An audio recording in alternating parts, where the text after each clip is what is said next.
William Chapman. C'était un gars de la Beauce. Ouais, c'était un gars qui venait de la Beauce, puis qui a fait un paquet d'affaires, entre autres. Il a été journaliste, et puis il s'est retrouvé traducteur à Ottawa, aussi au Sénat, à la fin de sa vie.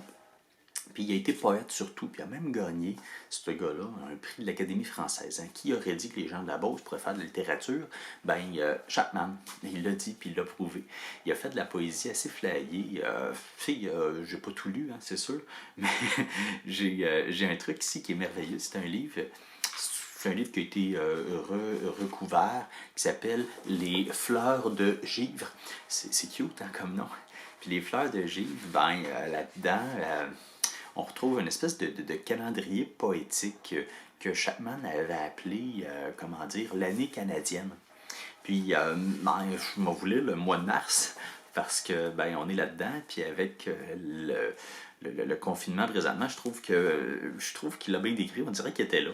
Regarde, ben, l'interminable hiver tente un dernier effort pour enfouir la terre et refroidir l'espace. Sous le souffle effréné de l'ouragan du Nord, de plus en plus la neige en tourbillon s'entasse.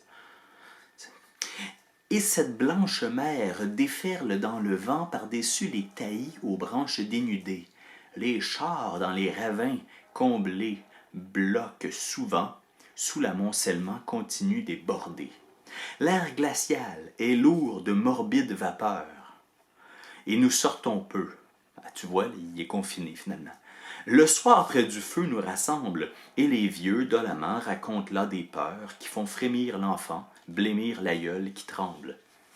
La peur règne, on est vraiment dans le thème. C'est comme s'il il était là, puis qu'il ne voulait plus sortir. Il était avec sa famille, puis on lui a dit, ben écoute, tu restes à l'intérieur. La cruelle saison sème au hasard les deuils. Coronavirus.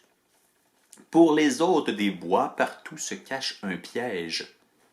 Coronavirus. Et le braconnier traque orignaux et chevreuils, aveuglés du grésil, empêtrés dans la neige. Bon, ça, c'est pas coronavirus. Tout souffre. Homme, bétail, tout pleure, arbre, écho. Dans son grenier gémit le pauvre, maigre et pâle, et l'on croit par moments entendre ses sanglots à travers les sans-bruits de la bise qui râle. L'aurore ne luit plus sur les monts sourcilleux, rien ne fait pressentir la fin des jours livides. Et si parfois un coin d'azur émerge aux cieux, l'hiver croule à flots plus drus sur les Laurentides. Mais de même qu'après le déluge, un matin, l'arc-en-ciel rayonna dans sa splendeur première. Le clair soleil pascal, qu'on croyait presque éteint, demain va tout dorer de sa blonde lumière.